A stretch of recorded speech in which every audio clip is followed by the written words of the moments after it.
எப்படி இந்த cancer ரீஅக்கரன்ஸை accept பண்ணிக்கிட்டீங்க? இதான் அடுத்த கொஸ்டின் எல்லார்ட்ட இருந்தோம். எல்லா கொஸ்டினுக்கும் ஆன்சர் பண்ண வேண்டிய அவசியம் எனக்கு இல்லை. பட் இருந்தாலும் சில பேருக்கு யூஸ்ஃபுல்லாக இருக்கலாம். ஏன்னா நிறையா பேருக்கு ரீஅக்கரன்ஸ் ஆகுது, நிறையா பேருக்கு புதுசாக வந்திருக்கு. புதுசாக வந்தப்போ நானும் தான் அழுதேன். நானும் மனுஷி தானே. என்னோட oncologist doctor Jagadish Chandrabose sir சொன்னாங்க, இவ்வளோ அவார்ட்ஸ் வாங்கியிருக்க, இவ்வளோ ரிவார்ட்ஸ் வாங்கியிருக்க, இவ்வளோ நாள் அது அந்த அவார்ட்ஸ்லாம் ஏன் எனக்கு வந்துச்சுன்னு நீ கேட்டியா? அதே மாதிரி இதை நீ கேட்கக்கூடாது, இதை அக்செப்ட் பண்ணிக்கோ, ஏற்றுக்கோன்னு எனக்கு புரிகிற மாதிரி சொன்னார். அக்செப்ட் பண்ணிக்கிட்டேன், ஏற்றுக்கிட்டேன். ஆஃப்டர் 10 இயர்ஸ் கழிச்சு ரீஅக்கரன்ஸ் வந்திருக்கு. எவ்ரி இயர் செக்கப்பில் தான் இருந்தேன், இருந்தாலும் வந்திருக்கு. அது ஏன் அப்படின்னா, ஒரு டாக்டரால் இதுக்கு எப்படி பதில் சொல்ல முடியும்? அவங்க என்ன கடவுளா? ஏதோ ஒரு இம்யூன் சிஸ்டம் வந்து வீக்காக இருக்குது, ஓகே.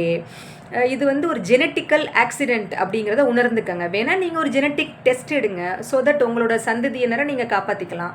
அக்செப்ட் பண்ணிக்கிறேன், நானும் எடுக்க போகிறேன். So accept and move on.